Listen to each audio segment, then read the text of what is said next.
Now, I want you to watch this clip from a film by some students at Bristol University. Believe it or not, 80% of students said they had a mental health problem, and a third of those had experienced suicidal thoughts. Just watch this.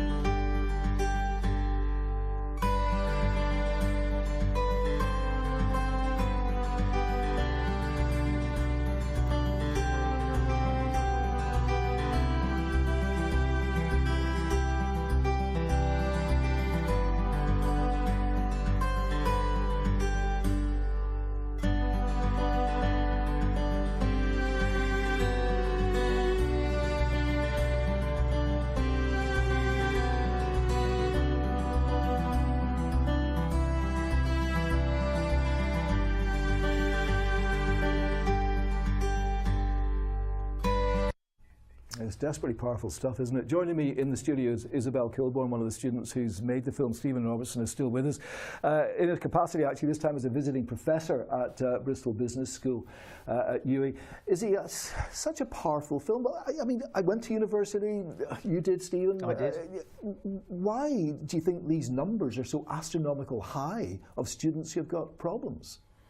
I think it's just this time in our society is just it's a really difficult time for young people, especially at university. It's really sort of a melting pot of financial pressure, academic pressure, pressure to fit in, and also the first time you're having to survive on your own. And all those things are sort of, they're just, you know, ticking along there. They're perfect to trigger a mental health problem, you know. I went in the days of a grant and didn't have to pay £9,000. Different story with my two boys, of course. But yeah. You think that is really what it is, that the kids now can't just shrug off and have a carefree time for 3 or 4 years, work hard, play hard, but these societal pressures are hitting them so hard.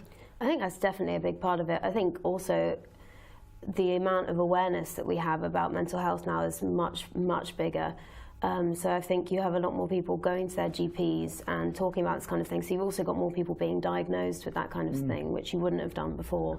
So the two things come together make for some really horrific statistics. Yeah, and I mean, you just sat in a room really for this project and hoped or asked people to come and talk to you, and they did, didn't they? And they came in, and these are the sorts of things they were saying basically to you.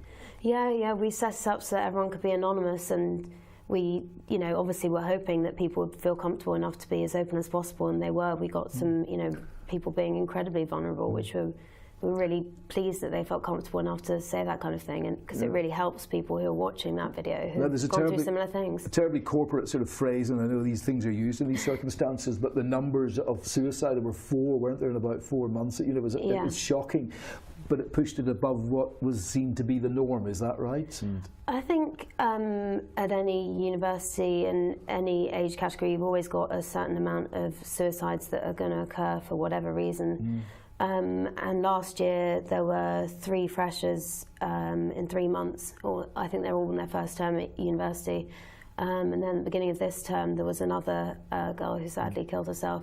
So that pushed up into a cluster situation, which means it's higher than the national norm, higher than it should be, or higher than you can reasonably say is perhaps Let's get a word from Stephen, because you're in among academia, aren't you, at UWE in your profession? But your jaw hit the floor like mine did out there when you heard about these numbers. I think they're shocking numbers that Izzy has put in front of us, and for me it was a bit of a wake-up moment of, gosh, this is really, really big number. Anytime you say 80%, that means almost everybody.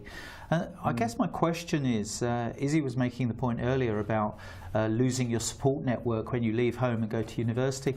I wonder if those people who live locally, in other words, they go to their local university, whether they fare better because they do still have home, they still have their local friends. And I wonder whether that kind of requirement we feel to go away to university to the other end of the country, is that wise? And I mean financially, but I mean for mental health reasons as well. A lot of kids want to get away from home, Izzy, don't they? They want a complete change of scene in some ways. It's a big sort of coming of age experience. It just unfortunately happens that you have a lot of other factors going on that affect you at that time, and I don't know whether if people kind of went to the university around the corner and stayed at home it would be different.